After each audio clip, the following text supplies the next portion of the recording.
Shalom, Tinker Rodriguez.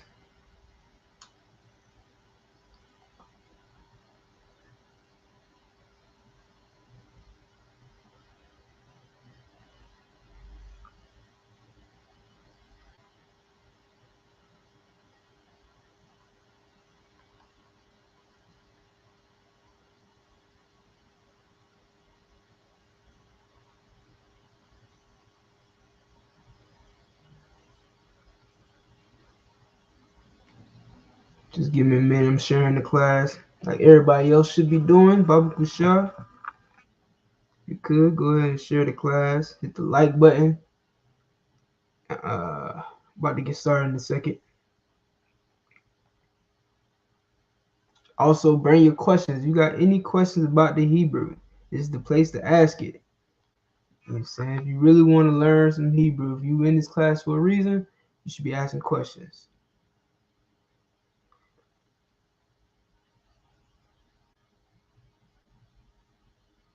If you don't have any questions, then that means that you're not studying or you're not in class enough.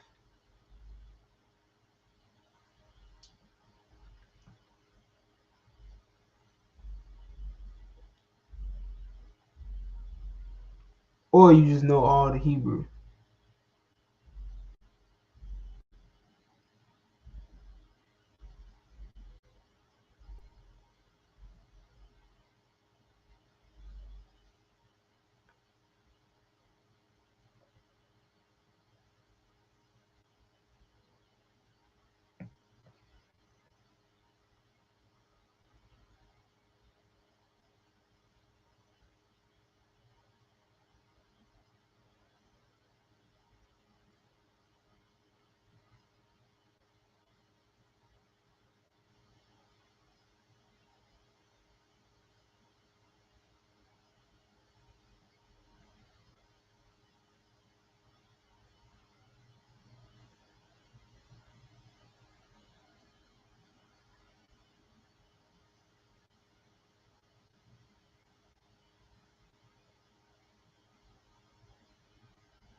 Mm-hmm.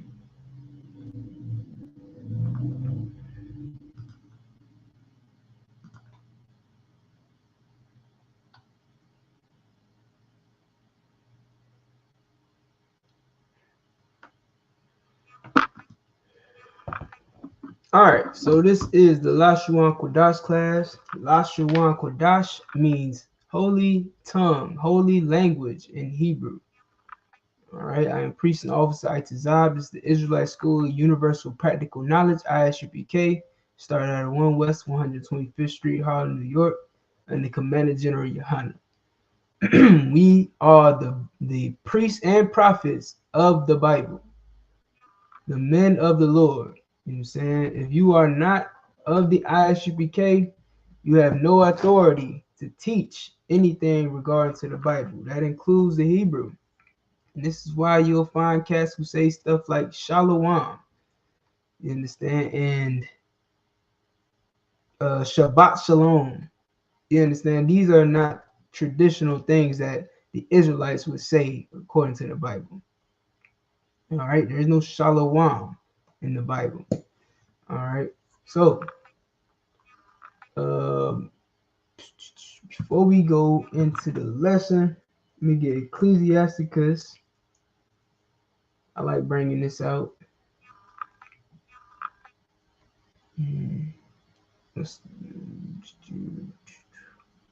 Ecclesiasticus chapter 1, verse 1.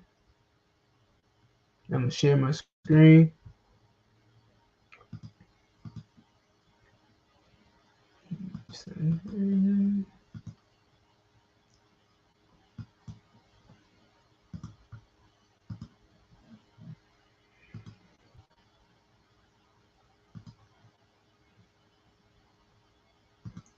Ecclesiasticus 1 and 1.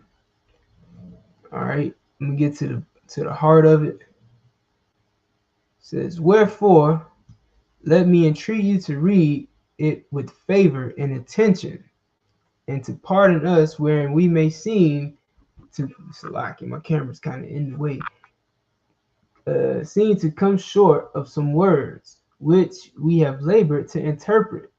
For the same things uttered in Hebrew and translated into another tongue have not the same force in them. And not only these things, but the law itself and the prophets and the rest of the books have no small difference when they are spoken in their own language. For in the 8th and 30th year coming into Egypt, when Yergetz was king and continued there some time, I found a book of no small learning. Therefore I thought it most necessary for me to bestow some diligence and travail to interpret it, using great watchfulness and skill in that space to bring the book to an end and set it forth for them also which in a strange country are willing to learn, being prepared before in manners to live after the law. All wisdom cometh from the Lord and is with him forever. You understand? Well, what this is saying is the Bible was written in Hebrew. I'm gonna break it all down. The Bible, the original text of the Old Testament, is written in Hebrew. The best way to understand the Bible is to be able to understand Hebrew so that you can interpret the original writings. Okay, because trying to figure out what it means in English can be confusing because words in English change. You understand? At that time, whatever language it had been transcribed into, or whatever language they were speaking at that time, it could change over time. Whereas the Hebrew, if you understand the Hebrew and the language it was originally written in, then you can fully understand the scriptures. You know what I'm saying? This is also twofold because some people will say that they didn't read the Bible in the Old Testament, right? They think that because it's in the Old Testament that they didn't have books. You know what I'm saying? They believe they didn't have books prior to Ecclesiasticus, or they didn't have books prior to the book of Psalms. They didn't have books prior to the book of Numbers. You understand? Well, that's what these records have always been. It's been books or records passed down generation to generation. And as we lived, there was a continuation to those books. Why? Because it's called history. You understand? History is in the making right now. We are still making history because in 2,000 years, we will look back on this day and say, man, I'm so, Lord willing, hopefully the Lord returns within 2,000 years. And we'll look back and say, thank God for freeing us out of the daughter of Babylon, New Egypt, New Sodom and Gomorrah. Thank God for freeing us out of America. Okay, that's what we're going to look back and reflect on in about 2,000 years or more, maybe. Who knows? But that's what I pray for. You understand? So these scriptures, did exist back before the Ecclesiasticus and the book of Psalms and King Solomon and all that. They had literature. They had records. Okay. Now let's get into it.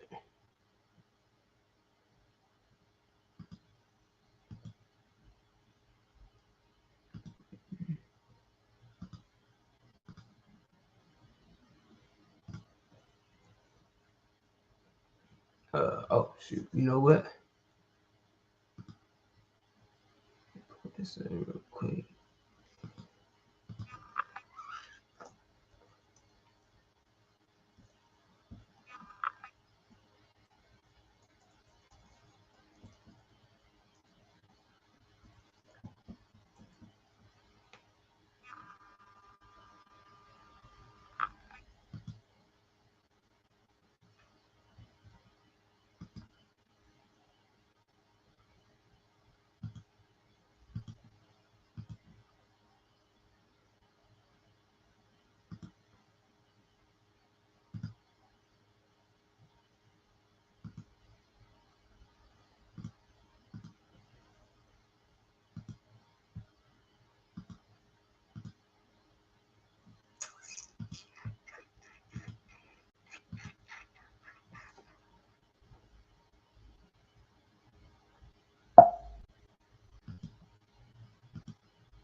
All right.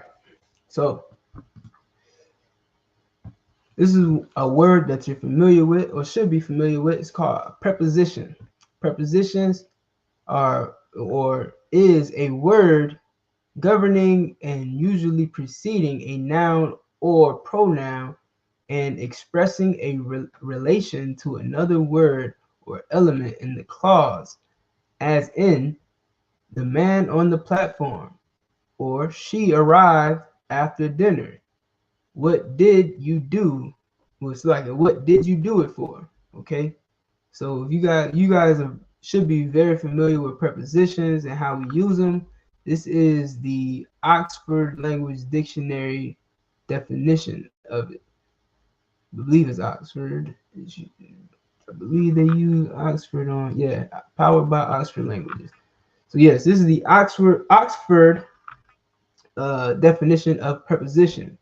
All right, which is exactly what it is. Usually used preceding a noun. All right, or pronoun. So that's what we do with our prepositions. We put them before the noun. Okay.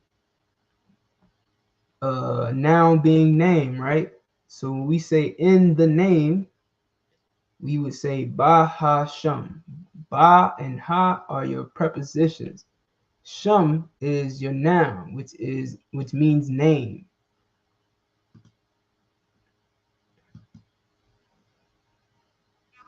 Bayana Benyamin Shalom says, Yahweh Shema Thaba Shem Yahushai. Okay.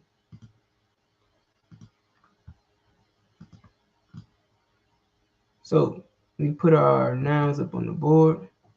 I'm sorry, prepositions up on the board.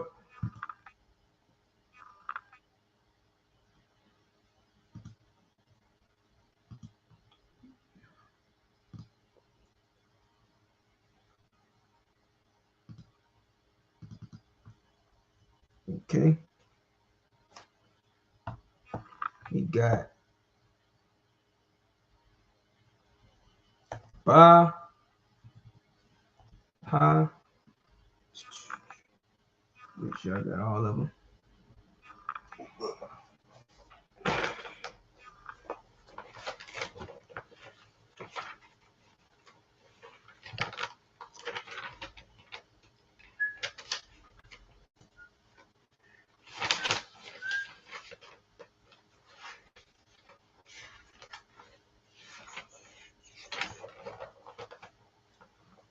right? Ba, ha, wa, la,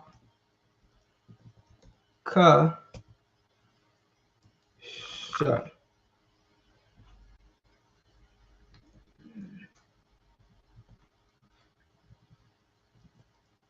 All right. So what is ba?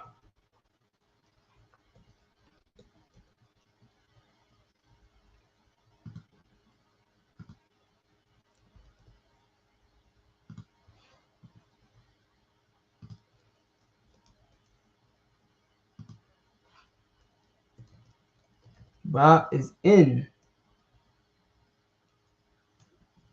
Ha is the. Wa is and. La is to.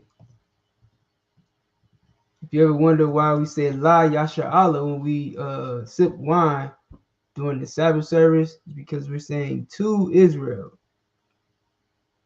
Okay. Ka is as or like. And Sha, oops. Sha is who, which, that. All right. These are our prepositions.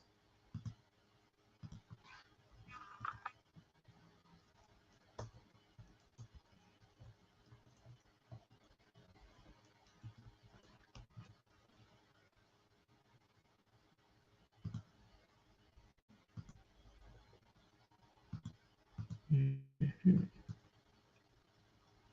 All right, so these are our prepositions, okay? Now I'm going to draw what they look like in the Hebrew.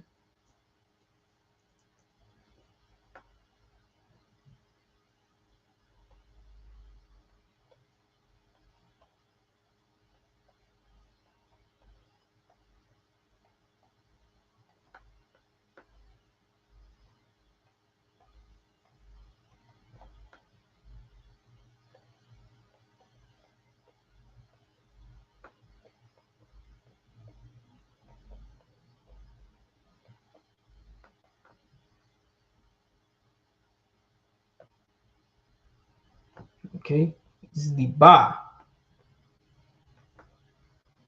Then we have the ha.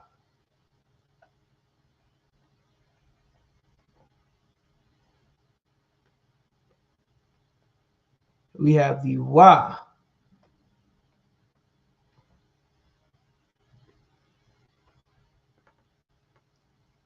The la.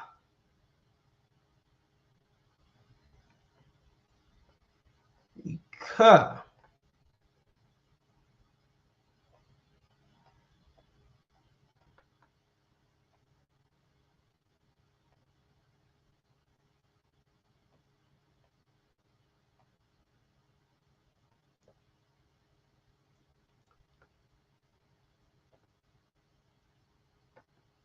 And the sha.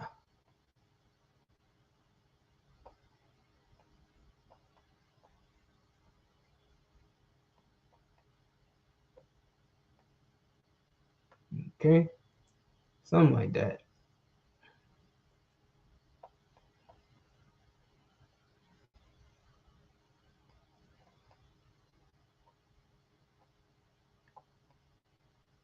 All right, something like that, right?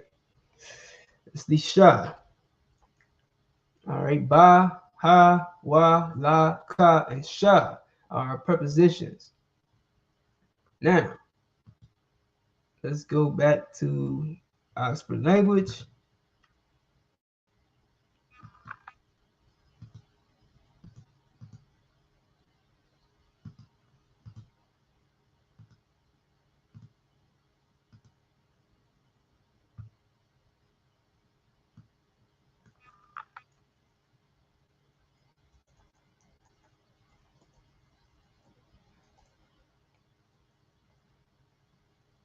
And remember, prepositions precede the nouns. Okay, prepositions precede the noun, and they govern a word. They govern your noun or pronoun and express, I'm going to read it, a noun or pronoun in expressing a relation to another word or element in the clause. Okay.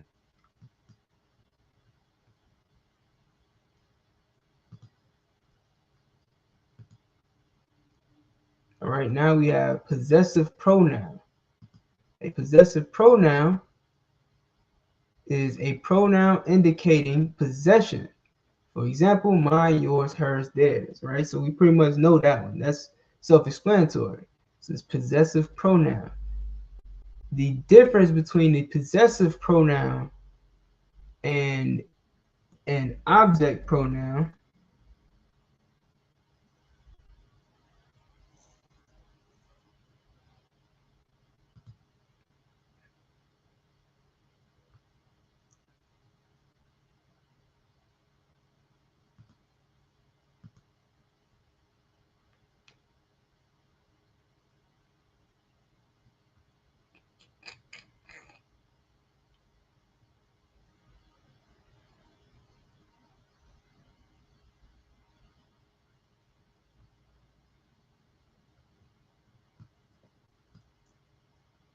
hmm.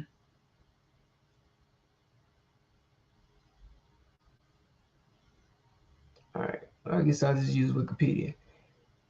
In linguistics, an object pronoun is a personal pronoun that is used typically as a grammatical object, the direct or indirect object of a verb, or the object of a preposition. Object pronouns contrast with subject pronouns.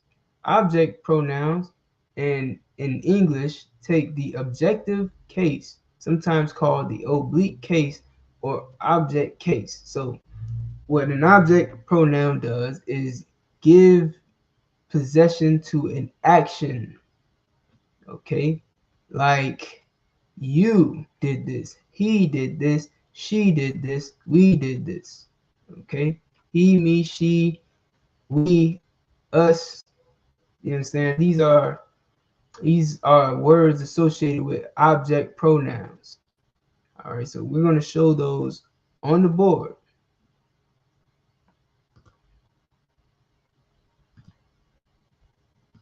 In the bowl. Y'all don't know about that. That lets you know I gotta stay off TikTok. I'm gonna put it in the bowl.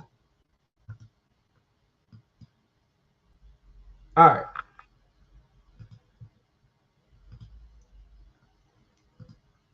So these are prepositions.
Mm-hmm.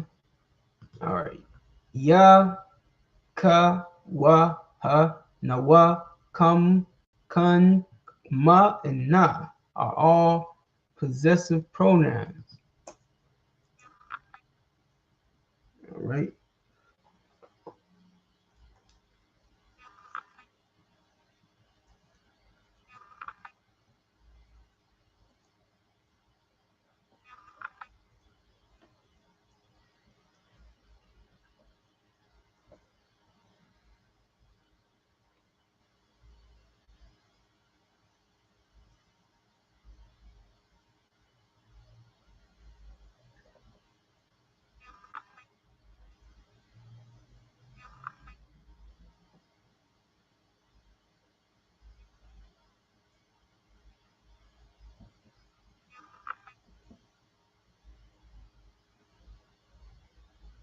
My bad.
All right.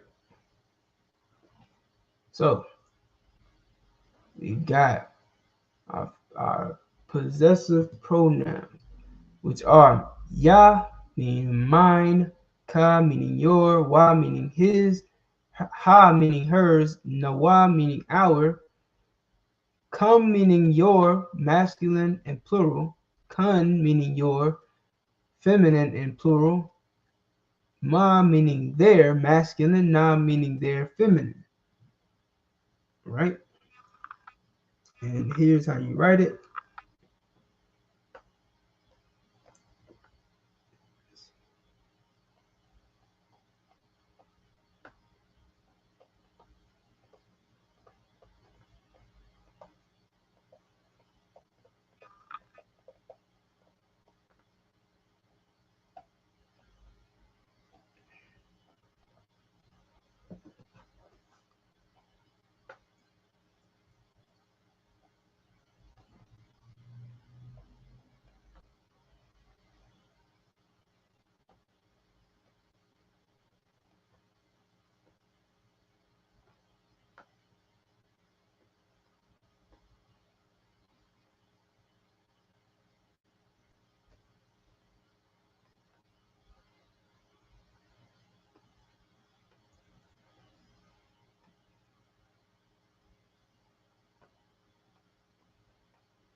Mm.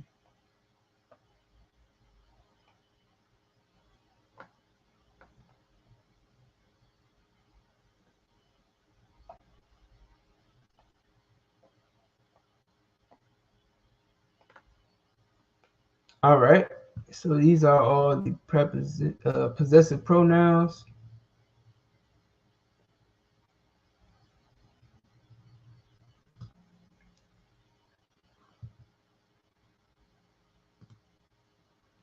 All right. These are all your possessive pronouns in the ancient and the Assyrian. So hopefully you all have this written down. Now I'm gonna go straight into object pronouns.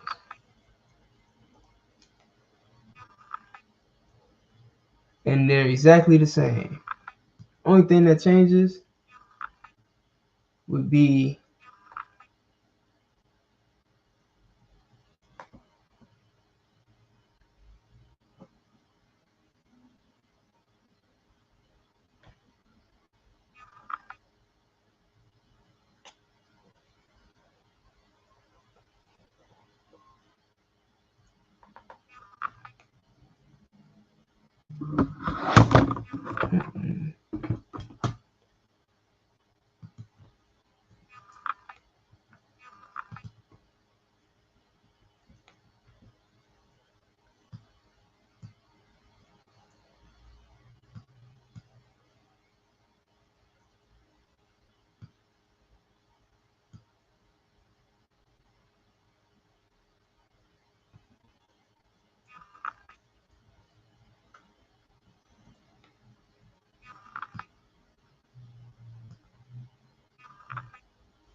that's the only thing that changes. All right, still the same characters, still the same letters. All right, only thing changes is the way they're used. All right, because object pronouns are used with verbs, whereas possessive pronouns are used with nouns.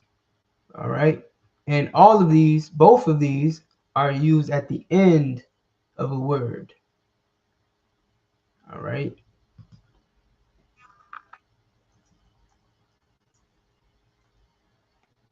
So objective pronouns go at the end. Ya, ka, wa, ha, nawa, kam, kan, ma, and na. All of these are object pronouns. And before we had possessive pronouns. Both go at the end of a noun or verb. Let me see if we got any questions. Oh, I'm sorry. Damn, sis, you gotta see. This is why you gotta click that link, so I know. You know, I'm going back and forth from screen to screen, so I'm not really able to keep up with the chat too well. So you gotta tell me like which one you need help with.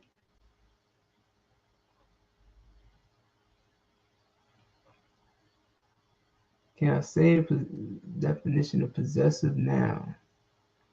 Possessive pronoun says a possessive pronoun. Okay, possessive pronoun. I'll just go back to it. Better yet, or I got it right here. A possessive pronoun is a pronoun indicating possession. For example, mine, yours, ours. So all it is it is representing possession of a noun, right? So if you say that's my key, that's a possessive pronoun. You say that's his wallet, possessive pronoun. The his is a possessive pronoun and the wallet is the noun. Okay. Whereas if I say she ran, she would be the object pronoun and ran would be the verb. If I say we walk, we would be the object pronoun and walk would be the noun or salakia verb. All right, so object pronouns are used with verbs, whereas possessive pronouns are used with nouns to show possession. Okay, object pronouns are those pronouns that receive the action in a sentence. The object pronoun are pronouns that receive the action in a sentence. So what is the action? Once you know the action, you'll be able to give that action possession. Who's doing that action?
No sweat, sis. All right, so now we're going to move on. We're going to move on to our adverbs.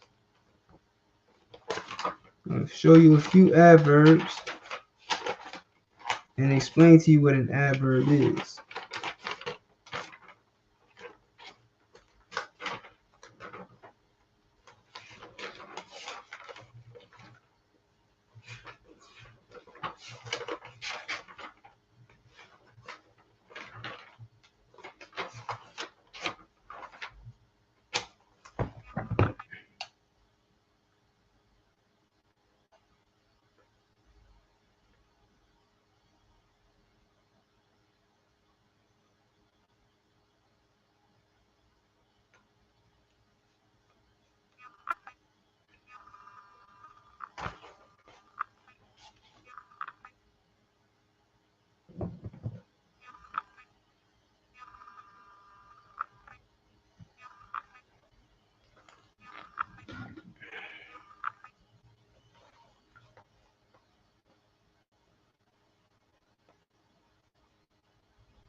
All right, everybody should be able to see this.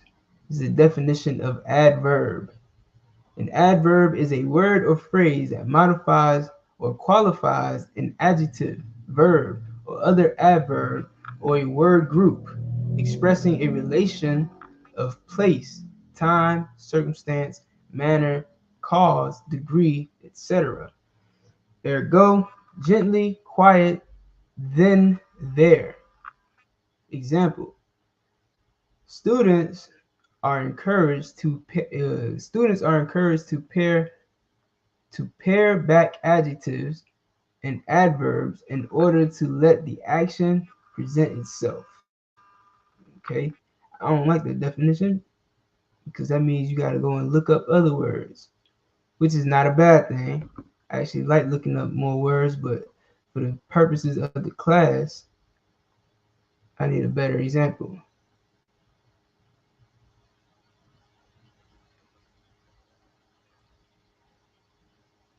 It's a different definition too. Adverb, noun, a word belonging to one of the major form classes in any of numerous languages, typically serving as a modifier of a verb, an adjective, another adverb, a preposition, a phrase, a clause, or a sentence expressing some relation of manner or quality, place, time, degree, number, cause, opposition, affirmation, or denial, and in English also serving to connect and to express comment on clause content. Let's see if they have any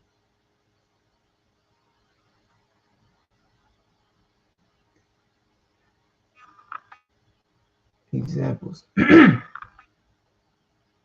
Are these examples?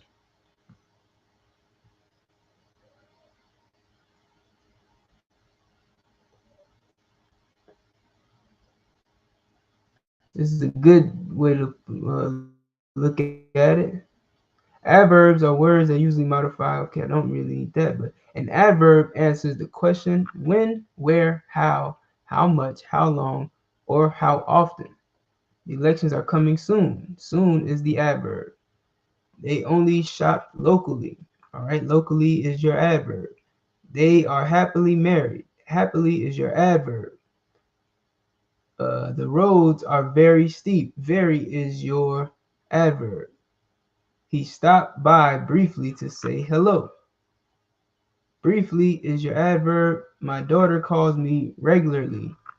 Regularly is your adverb. So as you can see, these are like modifying words in the sentence. So sometimes you might see it was a hot summer day, right? Hot. I don't think that works. Okay. It was a very hot day. Okay. Hot would be your adjective. Very would be your adverb. Okay. So it kind of amplifies the adjective. That's why I used it like that. You can see how it can amplify an adjective. Whereas I could have just said it was a hot day, right? Still the same point, still the same meaning, but by adding my adverb, it causes you to, it makes it more extreme. It adds value to the adjective. Not only is it hot, but it's very hot or extremely hot, right? So those are adverbs, and we're going to learn some today. Any questions? What's going on, Triple K? Y'all hit the link. Any questions? We have any questions in the room on the chat? Pull up my screen again.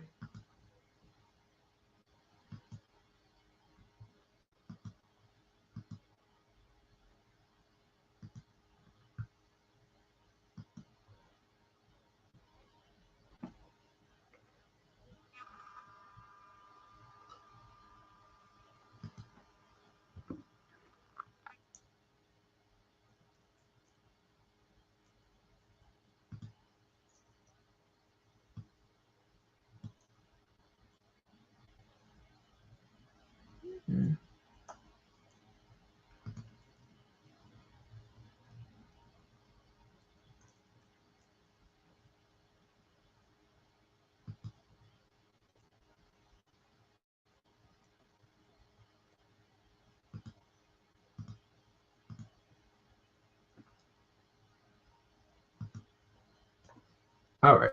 Now we have our adverbs. We'll put a few adverbs up on the board and we'll go over them. So we have also, or to.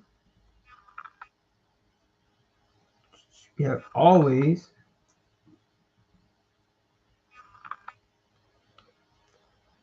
we have so, very, or exceedingly,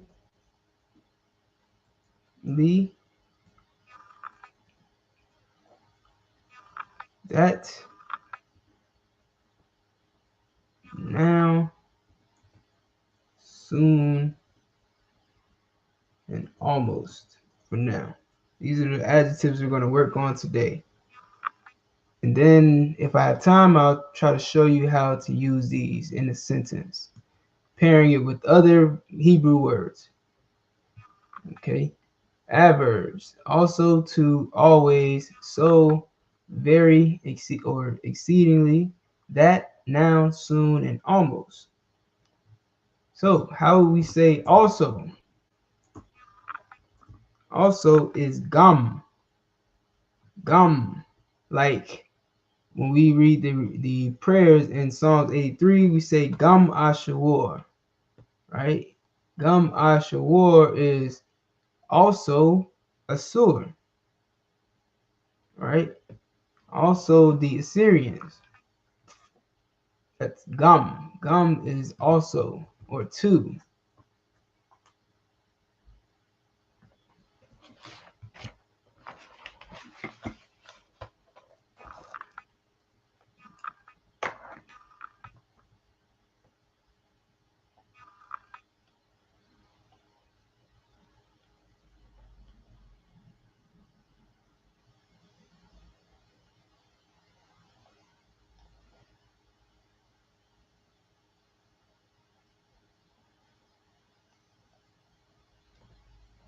All right. Gum is also. Next we have always, which is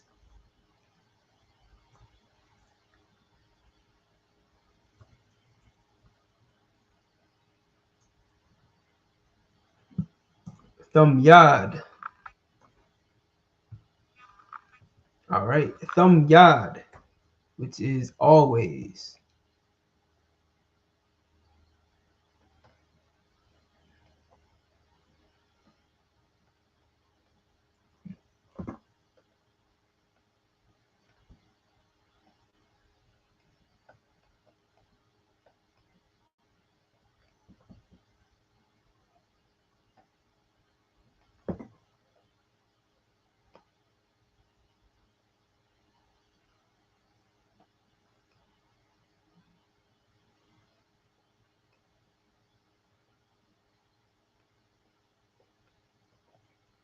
Thumb yad is also. It's like it always. All right. So is kan when used as an adverb. Okay. You can use this kan as an adverb, even though as a what is yes? What is yes? Now that I think about it, what would yes be? Might be a, what's it called? A conjunction. Let me look it up.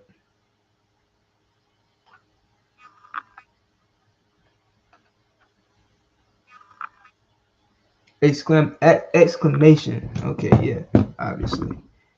Okay, yes is an exclamation. So, con can be used as an adverb to mean so, or therefore, or thus.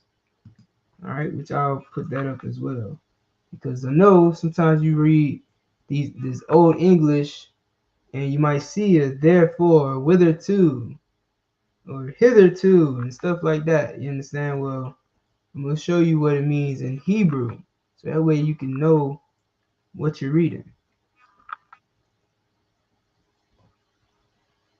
All right, therefore, or so, means con, all right, or at least that's how we would use it in ancient days. Again, in English, words change their meanings. All right, so con is just what you expected. Ka and na together.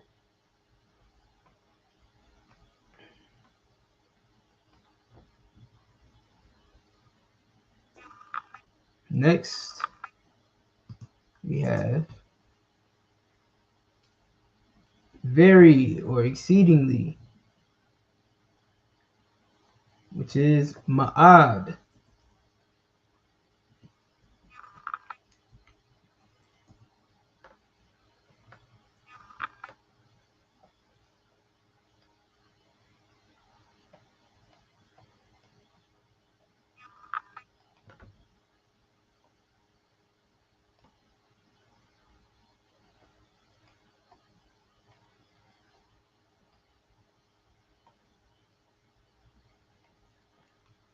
Ma'ad.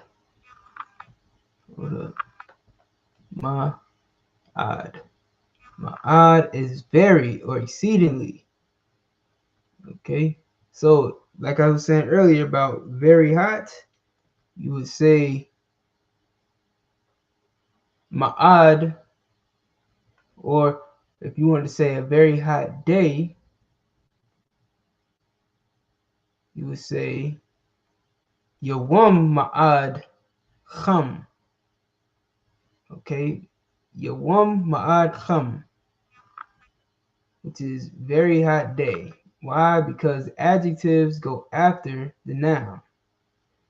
Yawam would be the noun, and kham would be the adjective, hot.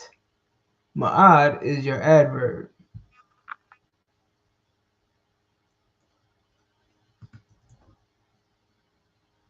Next we have that, which is kaya.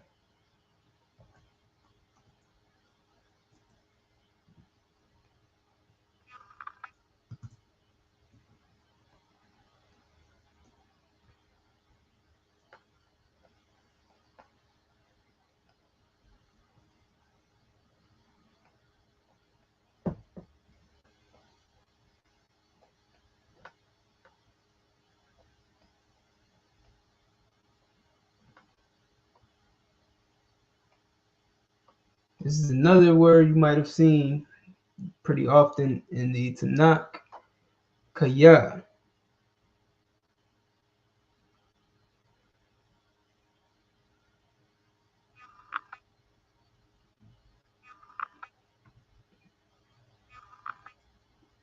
Which means that.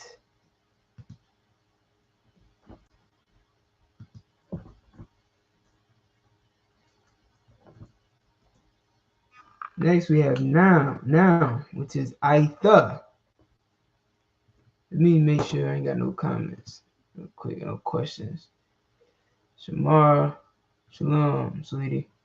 Yahoo Shamar, Thabashim Yashai. Debbie Morgan, shalom, Yahoo Shamar, Thabashim Yashai. If y'all got any questions, make sure that you type them in so I can answer all your questions. That's what we here for. You know what I mean? So if you need a question answered, you want to learn how to say a specific word or phrase, you want to learn how to greet somebody, feel free to ask anytime. You know what I'm saying? It'd be better if you click the link, StreamYard link. I'll post it one more time, just in case y'all might not be able to find it.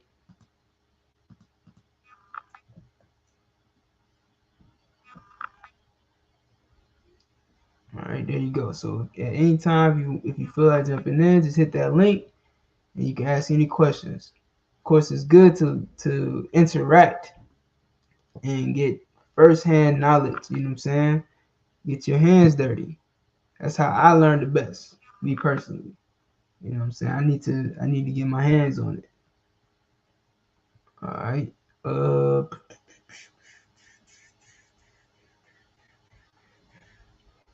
Right.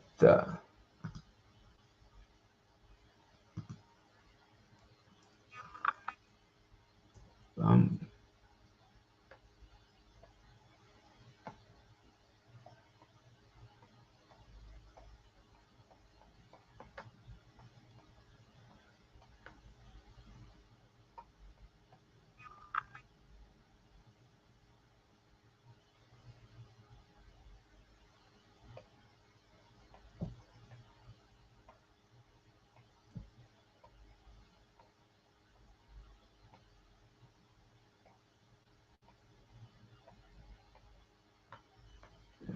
Aita means now.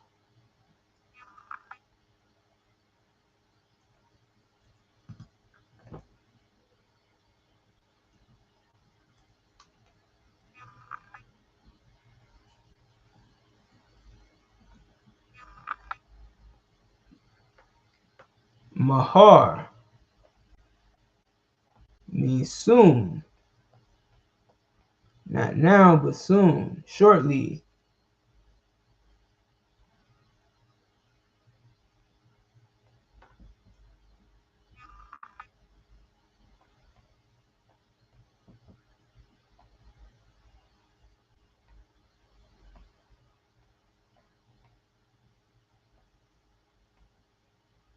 Mahar.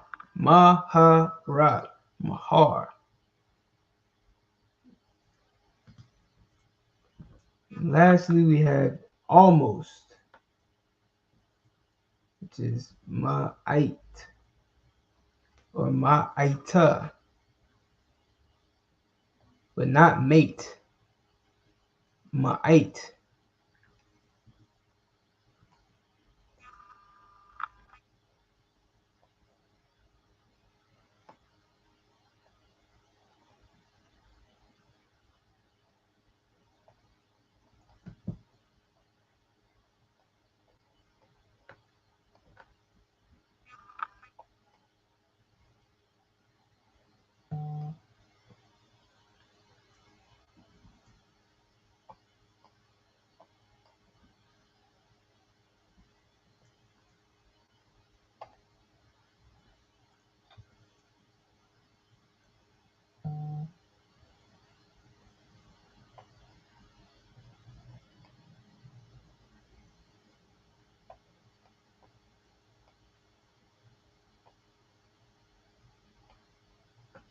All right. Ma'aita, which is I'm almost. Ma'aita. All right. So here you go, all the words. I want to make sure that y'all get all of these. So feel free to take your time to write them down. If you haven't written them down yet, give you a couple minutes.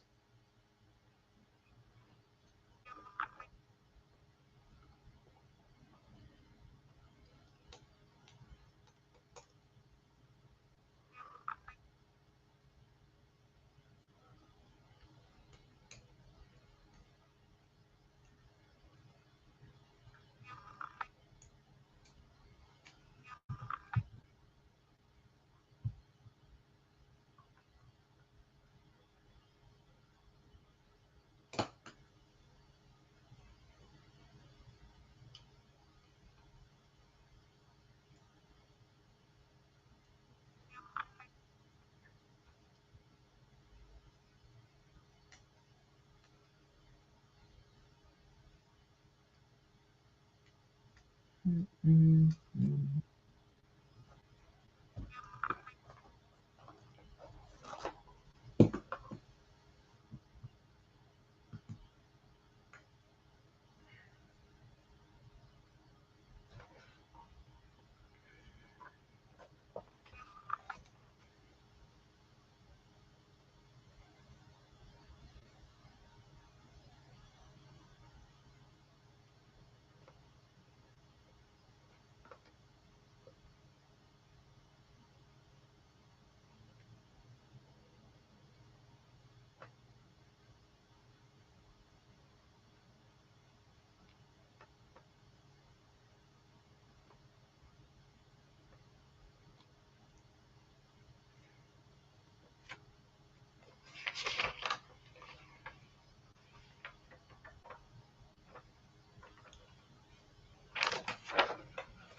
Mm-hmm.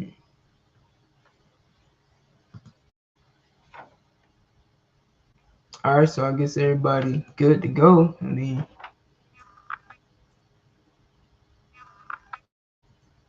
I guess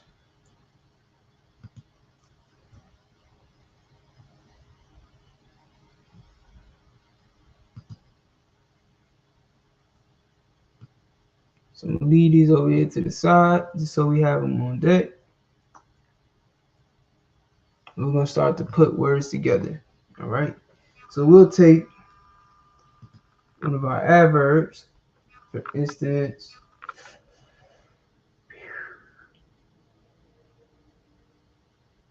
Let's see. First, let me get a verb.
All right.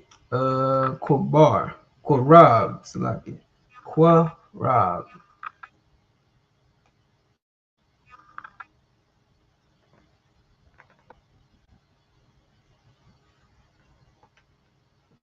All right. Quarab is going to be our verb, which means to draw near or come close.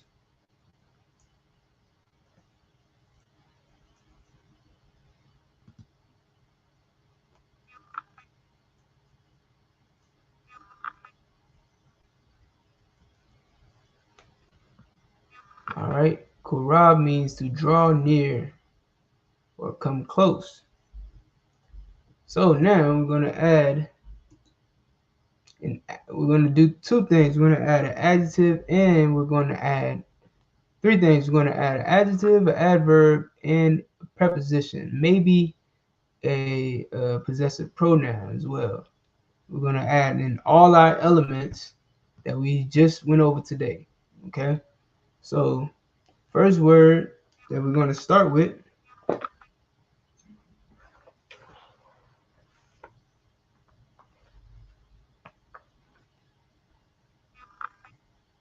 is the adjective. Adjective near.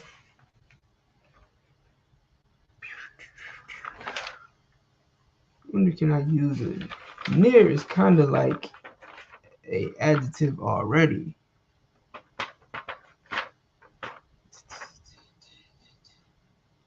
So yeah, I'll just leave that at that.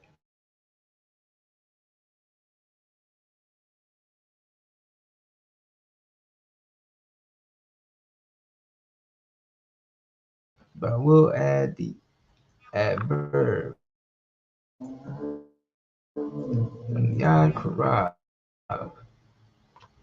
Okay.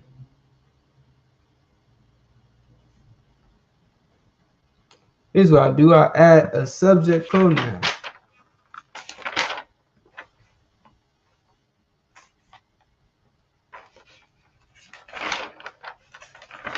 We got our verb.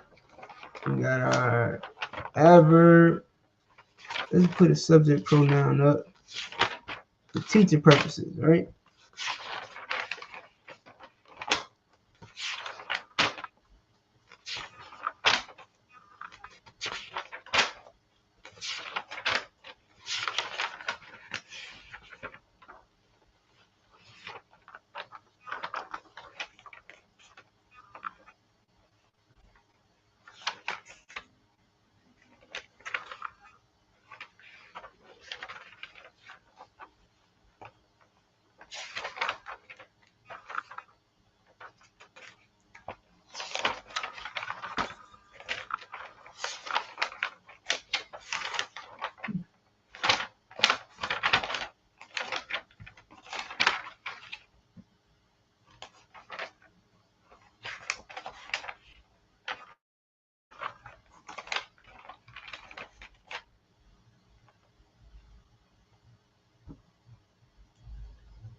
All right, so Hawa'a Haya Damyad Karab, meaning he is always drawn near.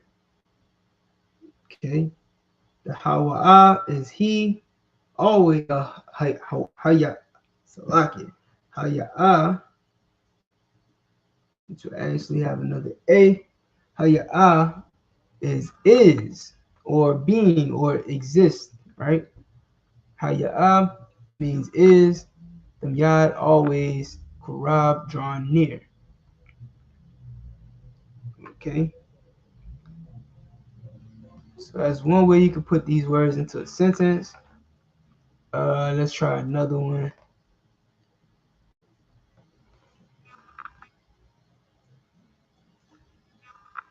All right.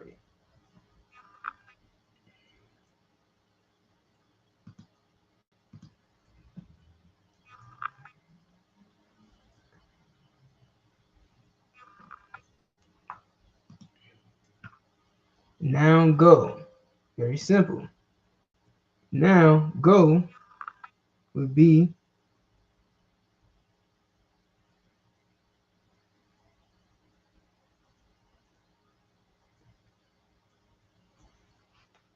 Aita Halak.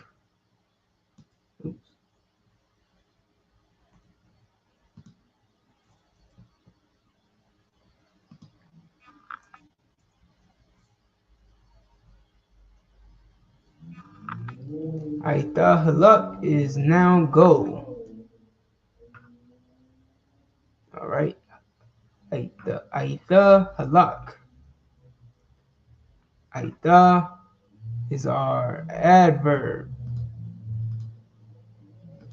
Halak is our verb. All right. Or go now.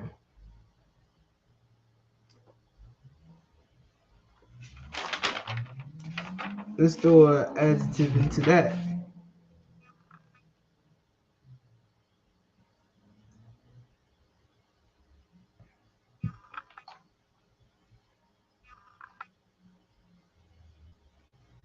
One second.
Trying to find a good word. So like, yeah.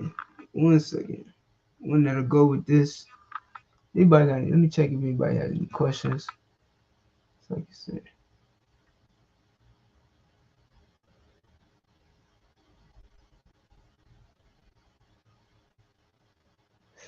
Okay, so to Debbie Morgan, what I'm doing is I'll go to the Blue Letter Bible app.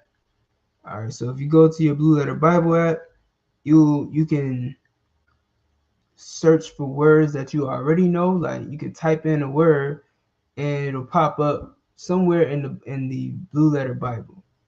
And then you can check the interlinear uh, concordance with that passage or that scripture. And what that'll do is it'll pull up the Hebrew translation of that passage. Okay. Once you pull up the Hebrew translation of it, you can align, you basically are able to find the Hebrew word for that word. You know what I'm saying? You can do that, but I also have notes right here of adjectives. Damn, can't see me. Well, I got notes of adjectives and adverbs and verbs and nouns. words that we accumulated over this, whole time of teaching this class. So some brothers, I'm not really sure how many, some brothers, some sisters have a lot of these words in their notes as well. So yeah, if you need to know some words, just like I said, just ask for a word that you want to use. Um, hmm.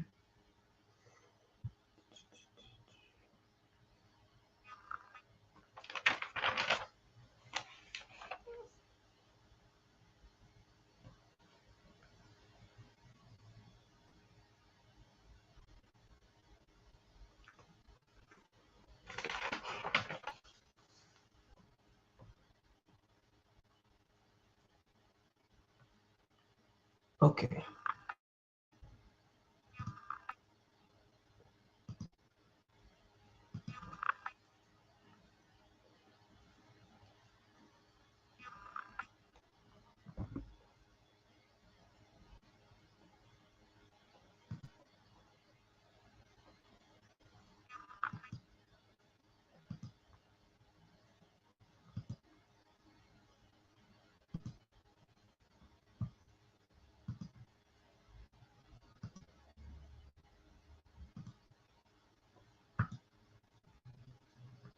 Okay. So this is the website called Blue Letter Bible.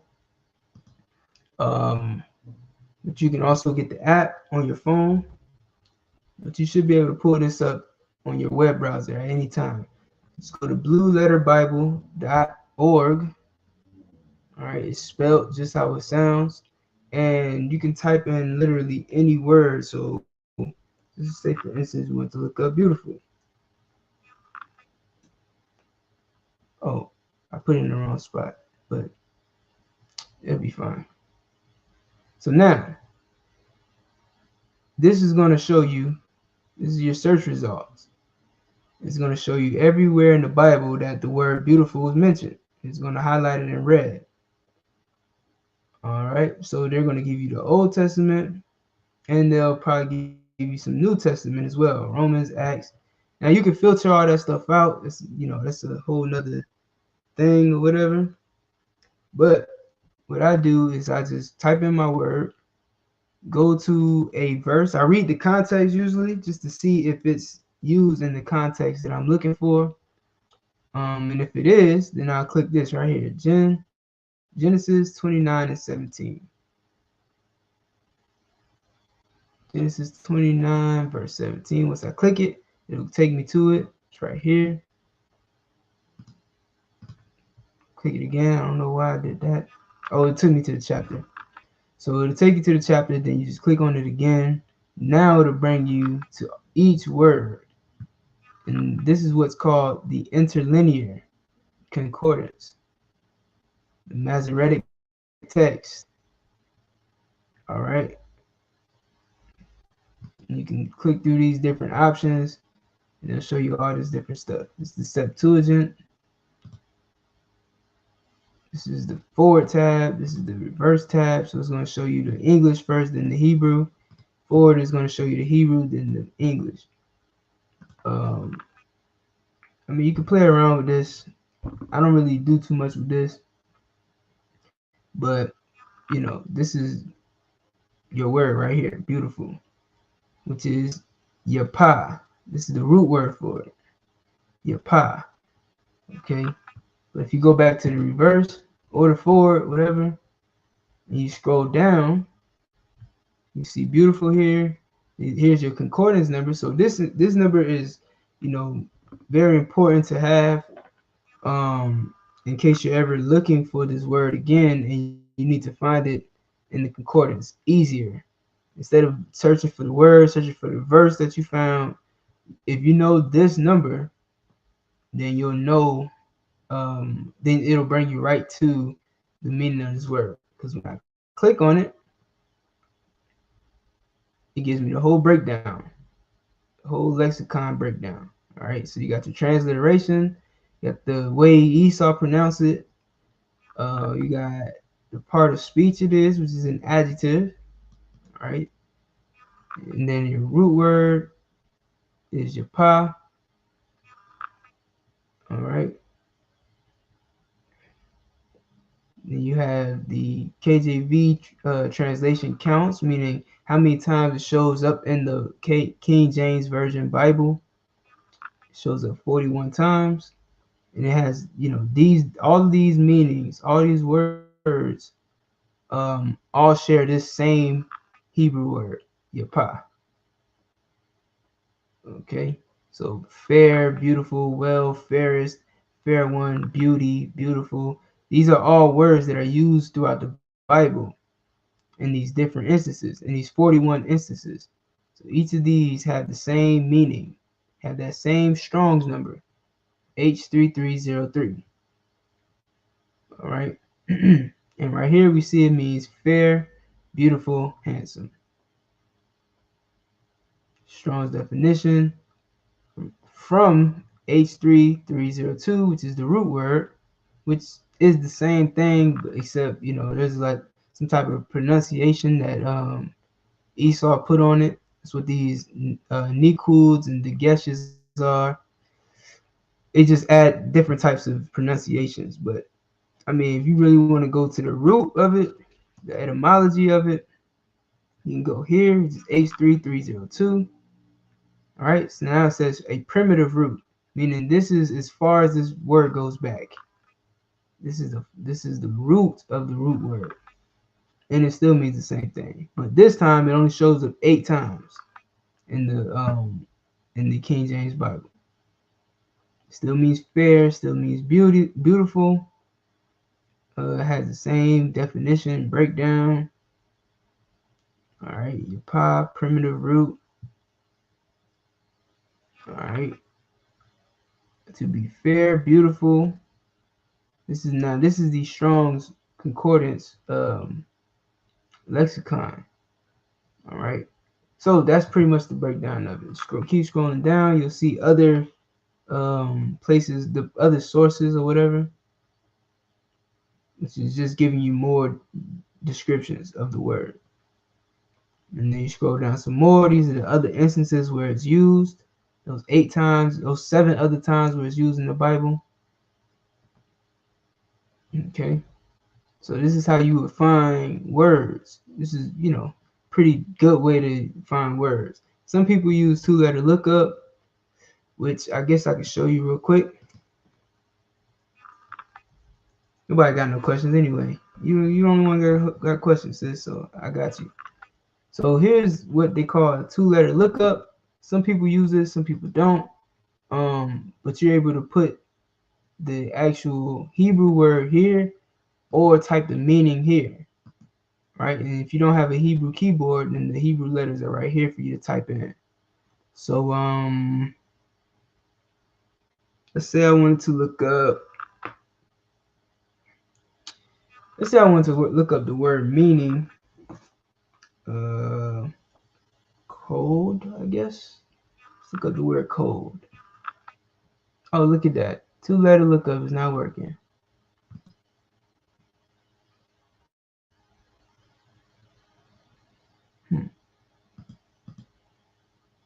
Yeah, it's not working. All right. Well, that's that. So, oh, you couldn't even see what I was doing. Damn.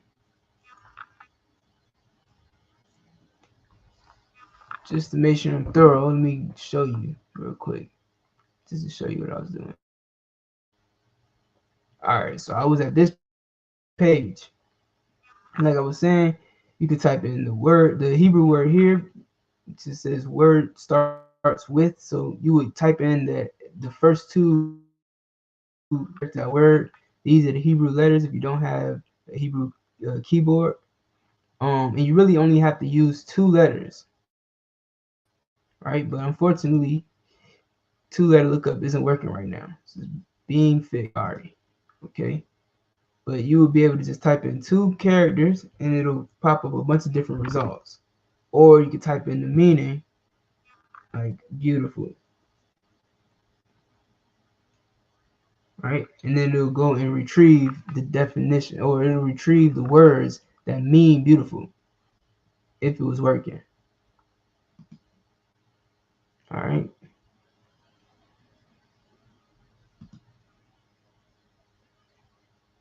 All right, no sweat. So if there's any words y'all want to know, if y'all want me to look up a word, y'all want me to find the definition for a word, that's no problem. I got y'all.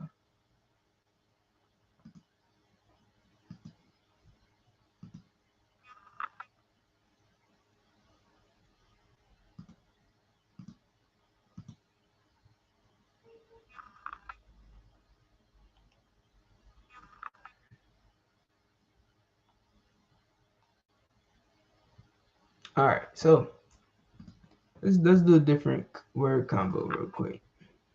Um,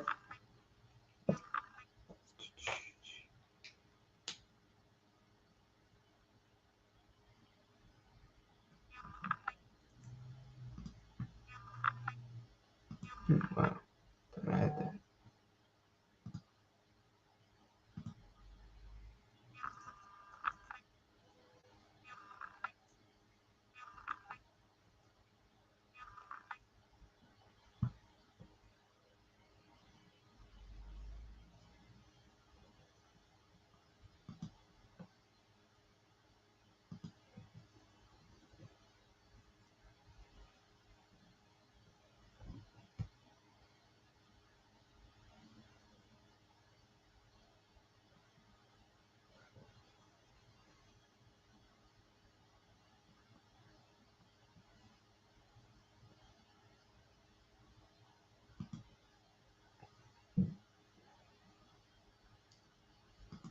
Let's go to Proverbs 31 and 14. How about that?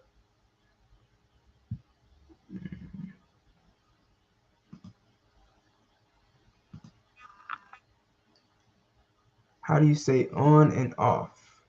On and off. All right, 1 second.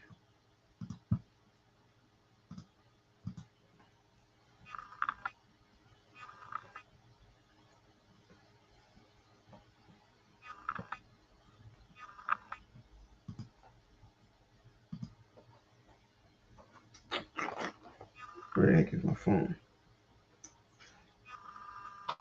Oh.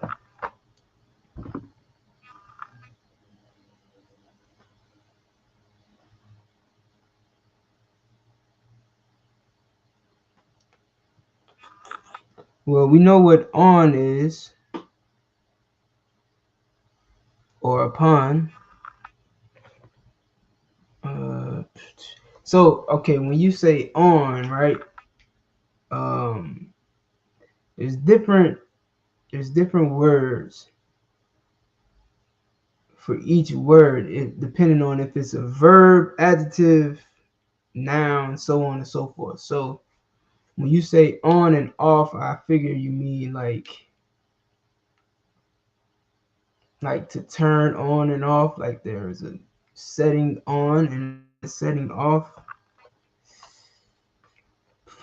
I don't know if there's a direct definition for that word, but I could look it up. So let's go to the Blue Letter Bible.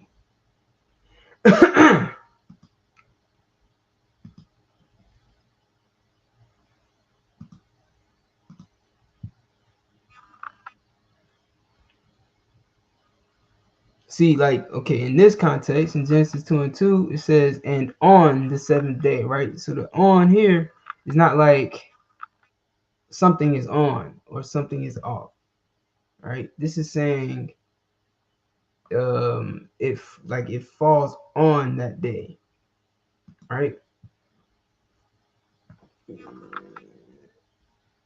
This on would be, I don't even know if they're gonna let me get the actual definition of on for this.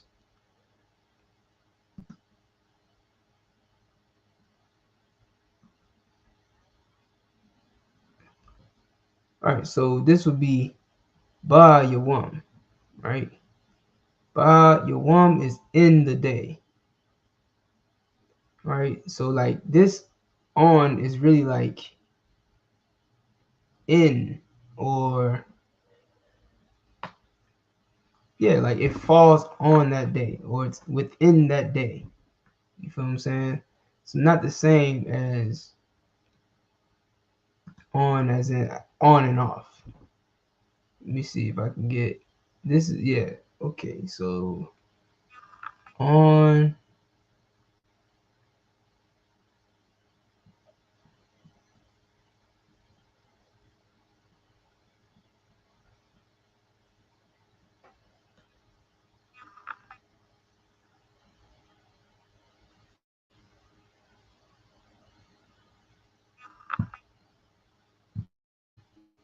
the adjective on.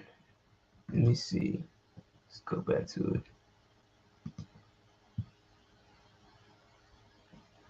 Because that's what we're looking for. We're looking for the adjective on and the adjective off, right?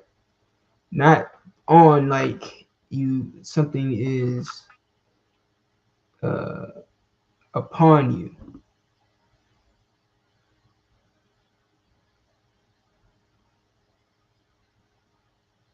Which would be like more like a preposition. Let me see.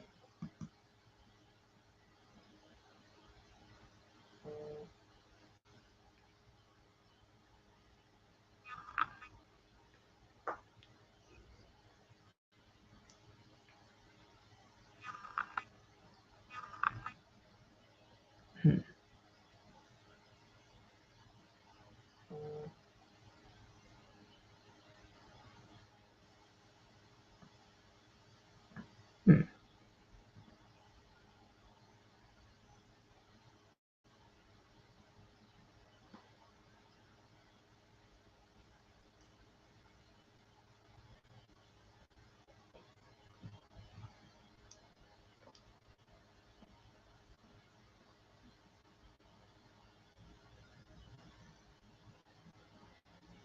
Hmm. Maybe Exodus.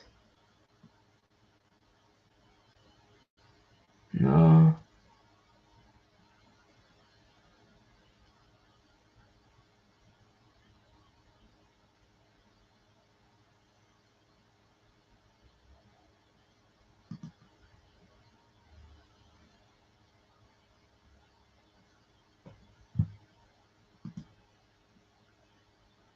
But this would be how you would do your research though.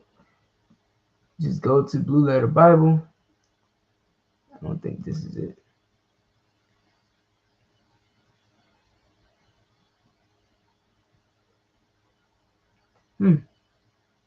Yeah, I think this would be your on, right? To put, place, set, appoint, make. I think this would be your on, which is shawam. Yeah, I think this would be your on.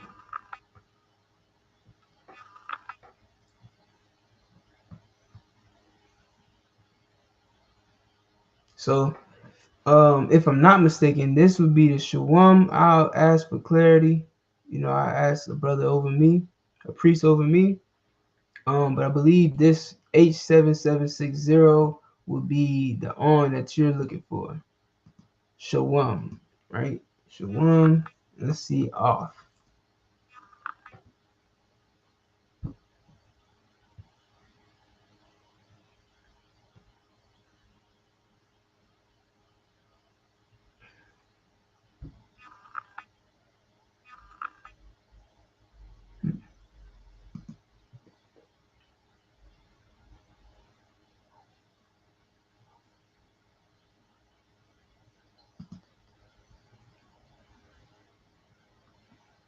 Yeah, you usually get the context of the sentence, and that should pretty much tell you if you're in the right place or not. So Rob, special plate. Nah.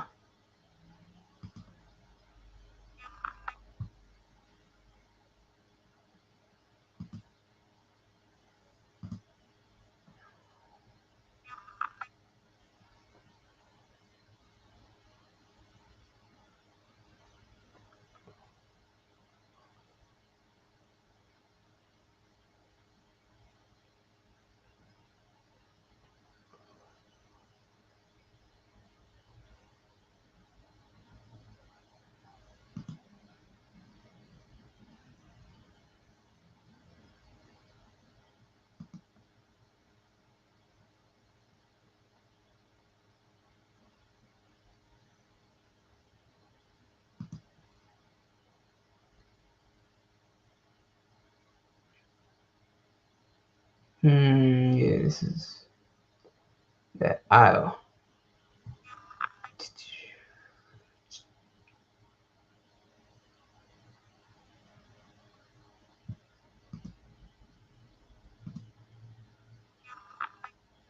Hey, Shalom, Trooper Armand Bayat.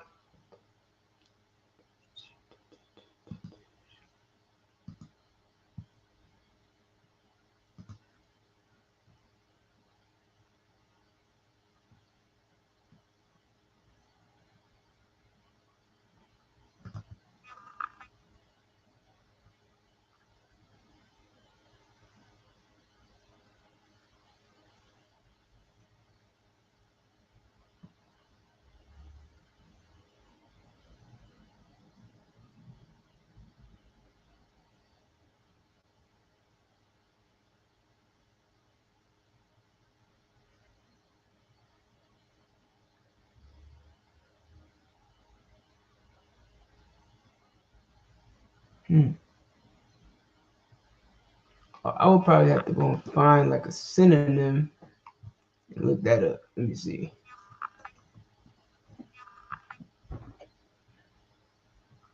Not a synonym, an antonym. No, synonym. Slack. Tripping. Synonym of off.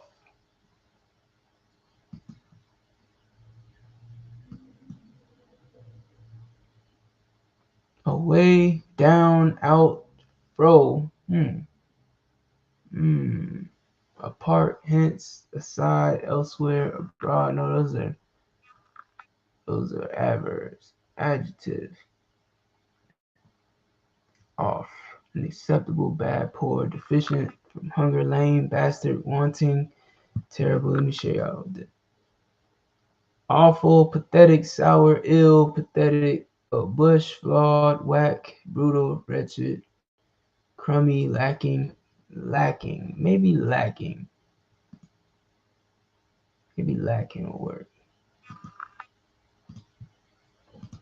It's a lot of like it's a lot of elbow grease, so to speak, that you gotta put in when you actually studying. You know what I'm saying? When you researching these words, you know what I'm saying? You might not find what you're looking for right away. You gotta dig a little bit.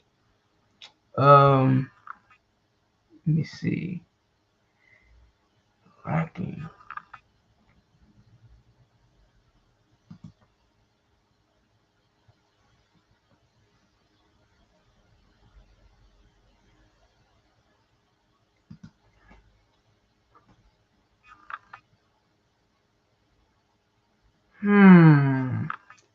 Maybe this will work.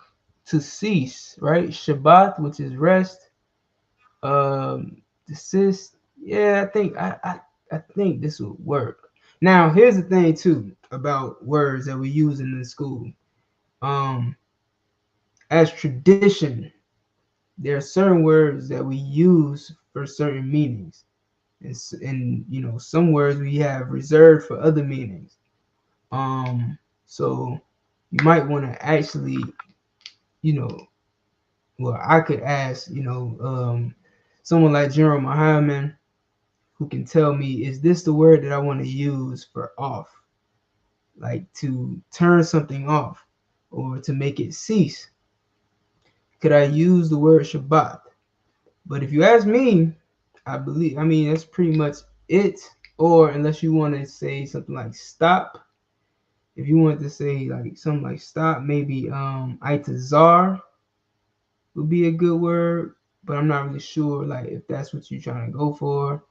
Shawam on, Itazab stop or off, or Shabbat, which is to rest or cease. Depends. That's what I'm saying. Like Hebrew is complicated, like in that sense. You know what I'm saying? It's really not a complicated language. It's only complicated to us because our oppressor is the devil that the Bible speaks of. Debbie Morgan says, Salakia, sir, do we have slang words that we use with brothers and sisters in the Bible? Well, yeah. I don't think that you would you probably could find that in the Bible, but the thing about like official documents like the Bible, like the law, like the Blue Letter Bible and stuff like that, they don't really give you a lot of slang. But if in history, I recall like I think it was in the book of Kings, if I'm not mistaken. Um, the Benjamites was beefing with the Ephraimites, and the only way they could tell each other apart is by pronouncing a certain word, which is like Shebeleth or something like that. And when the Benjamites told the Ephraimites to say that word, they would know that they're Ephraimites because of the way they pronounce that word. You know what I mean? It's kind of, I think that's kind of onto what you're trying to, what you're asking. But like for instance, when the scripture says, ox knows his master's crib and the ass his home or something like that. I mean, that's pretty much slang right there.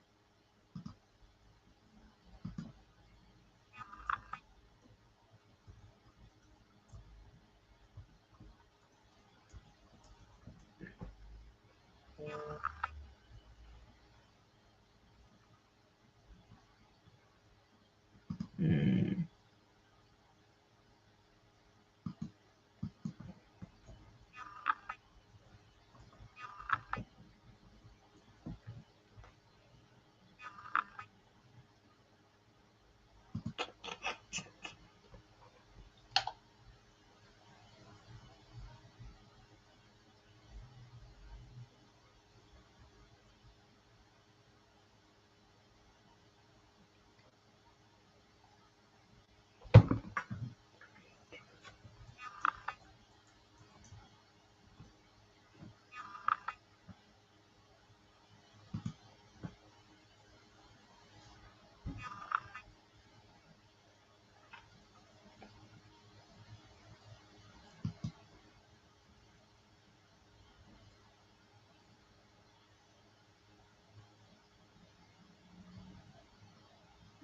So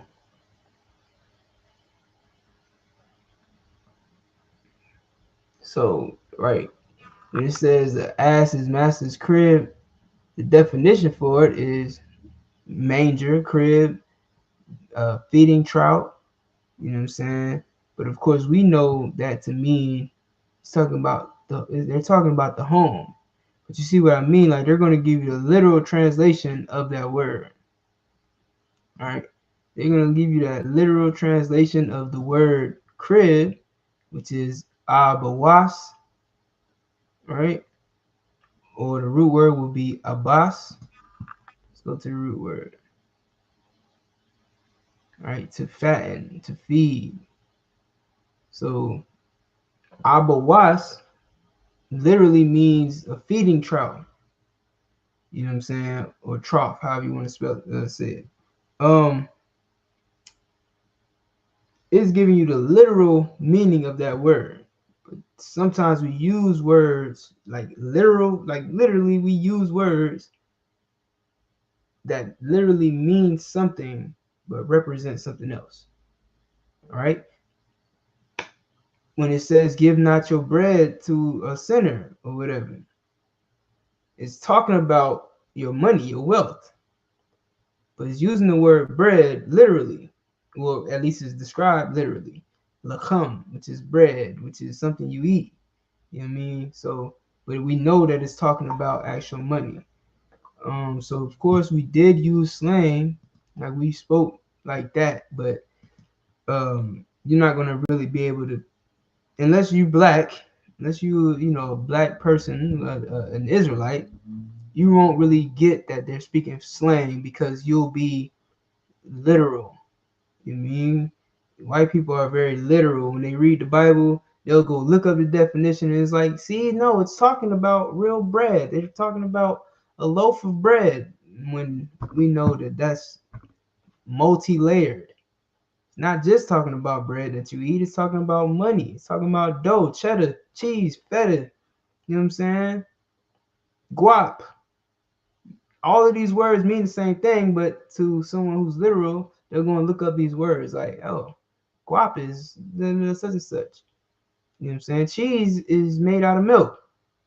It's not what I mean. All right. So to answer your question, yes, we did use slang. I wouldn't call them slang words. We just used words that meant one thing to represent another. Christ did it all the time. That's why he say he spoke in parables. You understand? He used these words to get his point across in a way that only a few people can understand. So you know he wasn't talking to everybody. He wasn't here for everybody to understand him. You know what I mean? If I say I'm about to go scoop a baddie in my drop and we gonna chill, unless you black, unless you a nigga, you might not get what I'm saying. About to scoop a baddie in my drop and we gonna chill. What the hell does that mean to someone who's literal? But if you a nigga like me and you get what I'm saying, I'm pretty sure everybody in this chat knows what I'm saying. All right, shalom. All right, before we go, I gotta get y'all Proverbs 31 just because I said I would.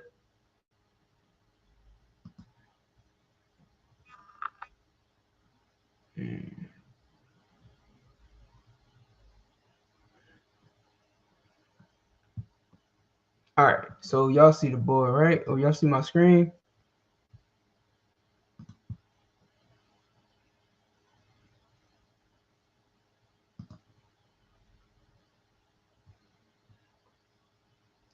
So if you look here, right, this is the way you'll see it in the Tanakh. You know what I'm saying? 9 times out of 10. Sometimes the way it's broken down here is different from how it's written here. It's because it's breaking down the word. And then what you'll see here on the top is what you see in the actual text, right?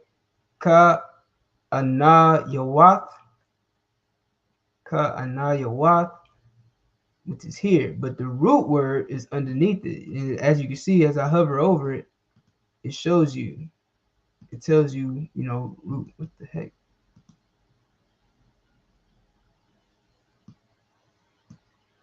Why did it go away? All right, there. Y'all seen it? So this pops up, root. You see the root right there. This is inflected, right? This is what the entire, this word is, the like the. All right. She is. That's what this is, inflected. But the root word is ha yaha. Okay. Ha yaha or haya, salaki, not ha yaha, but haya is like I was saying before. H 1961. Haya is. Hayat ha is she is. All right, and you'll understand that when you gotta get some more classes in. This tha makes it um um makes it present tense. Right, this tha makes it present tense and feminine. Ha ya hayat ha. Hayat ha is she is. Okay, this is what you would call a conjugated verb.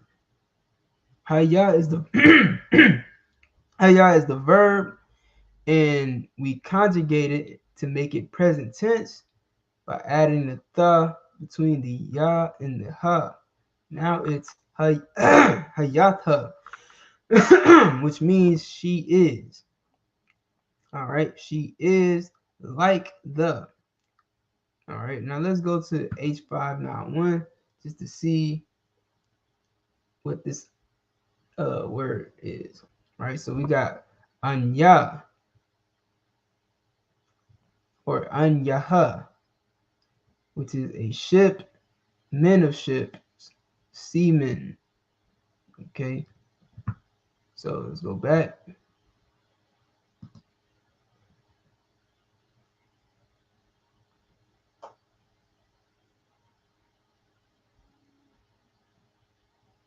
Now,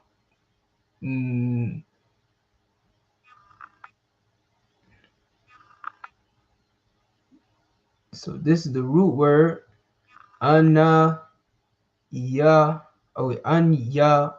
right? Unyawath. Anya is the root word right here, anyaha. And the ka is like. That's a preposition word. Ka is like. So we have hayatha, which is she is, ka, which is like, anya, our root word, which means like ships. So she's like ship, wath. Okay, she's like the ships.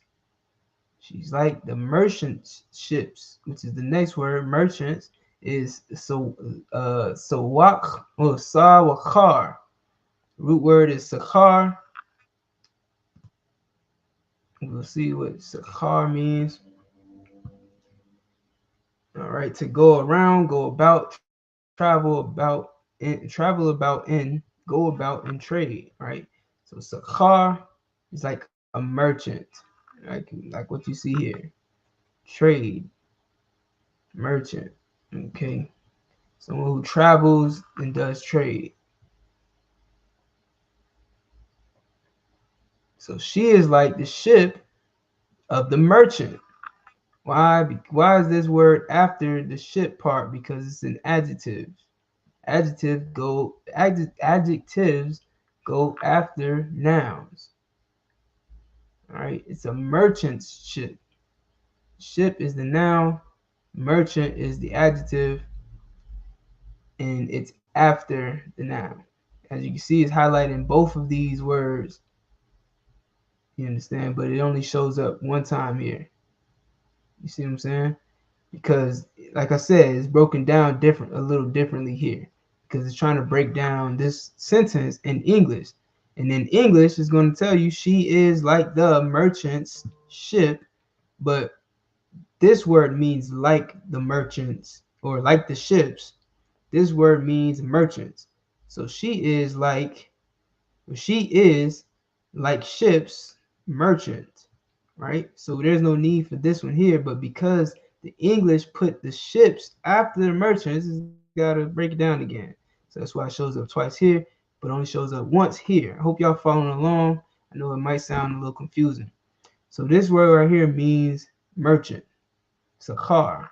As you can see, it translated right there for you. Merchants. All right, next word is marak qua. Okay. So first off, that's all the way down here. See what I'm saying? The best way to learn all of this, it seems confusing, but the best way to figure this all out is to know the rules of Hebrew. So if you know what I'm saying, if you're consistent with coming to class, eventually you'll learn all the rules to Hebrew and why there are words that go way at the end and then some words that are supposed to be at the end way up at the front or whatever, right? But this marakwa, see the root for it, marakwa or marakak, which is I think how it's pronounced, marakak, which means slightly from afar, right? Or afar.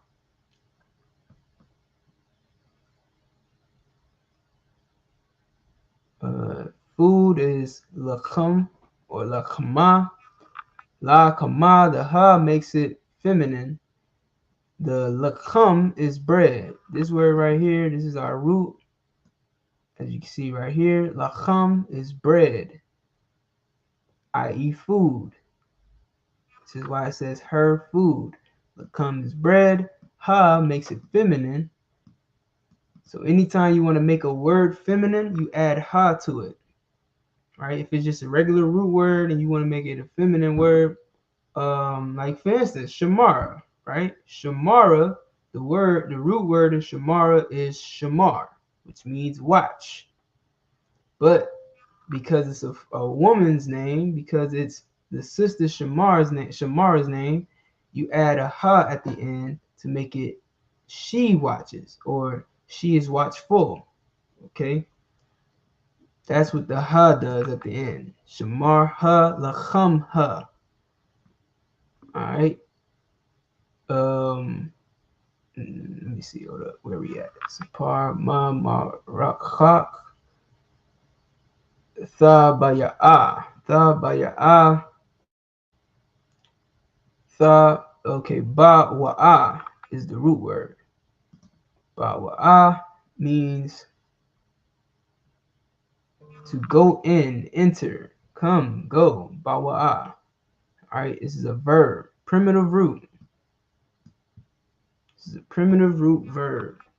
Bawa'a, H935. Okay, so now when we read it, since we got all the words down, oh shoot, where am I? All right, we got hayata ka anya wath sawkhar ma marakak ta baya'a lakamha.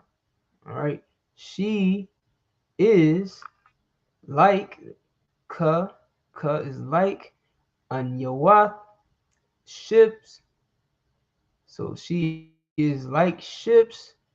Sawakar, which is merchants. Sawakar, she is like the merchant ships. All right, but she's like ships merchants, which is how it's written. Mama Rakak, far, she is like ships merchants from far. Tabaya'a, right? Tabaya'a is to come or bring, to bring near, right? But she's doing it. Tabaya'a, lacham, her food. She's like the merchant ships from afar that brings her food, okay? Or she brings her food. All right, and with that, you know what I'm saying? Anybody got any questions? Let me know if y'all got any questions before I end the chat. Select before I end the class.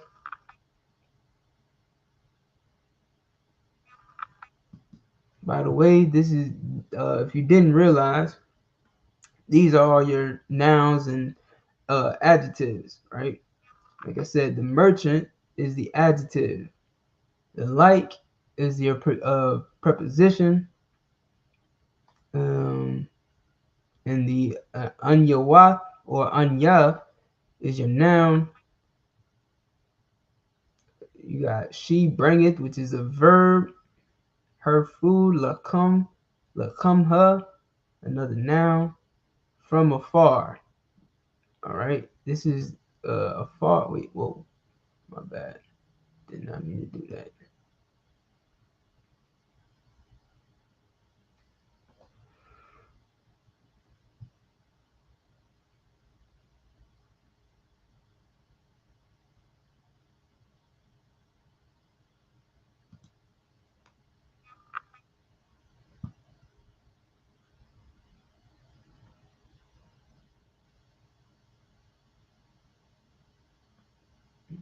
All right.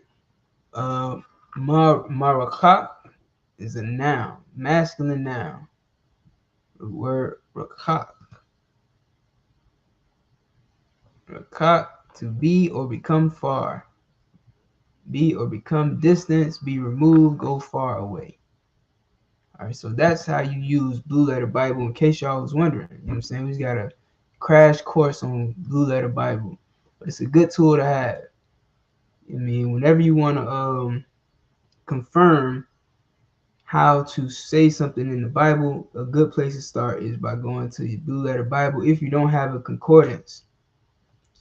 All right, if you don't have a Strong's Concordance Bible, then you know what I'm saying, I would suggest getting one. That's a pretty good tool as well. It's a little more complicated, of course, because the internet makes everything simpler. So if you have a hard copy of a concordance, you know what I mean, you could just flip through any page you want and just look up. Just you could literally just look up all the words. Some people do that, they do with Webster dictionaries. You just look up all the words. You know what I'm saying? And they just want to know every word that's in the dictionary. You can do that same thing with the concordance, or you can go to Blue Letter Bible, and it's basically the same thing, except you get to type in exactly what words you're looking for. I haven't been able to. I don't know if they have it. They probably do got some type of feature where you could just go and see all the words that are in the entire Bible, but I haven't gotten that far into it yet.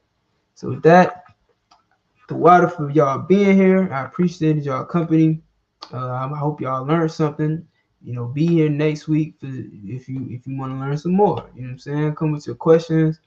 I'll do my best to answer any question that you got. If I can't answer it, then of course I'll go and get the answer from someone who does know the answer for you.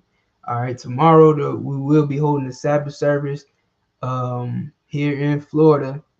So make sure you subscribe to the channel, ISUPK Florida on YouTube, ISUPK Florida on Facebook as well, No Couch Florida on Instagram, also ISUPK Fort Myers on YouTube. Okay, hit that subscribe button, hit that bell so that you get notified, hit that like button so that we get notified. And shalom. Yahweh Bashim Yahshua Thumb to all the brothers, Yahweh Shamar Thun Bashim Yahshua to all the sisters.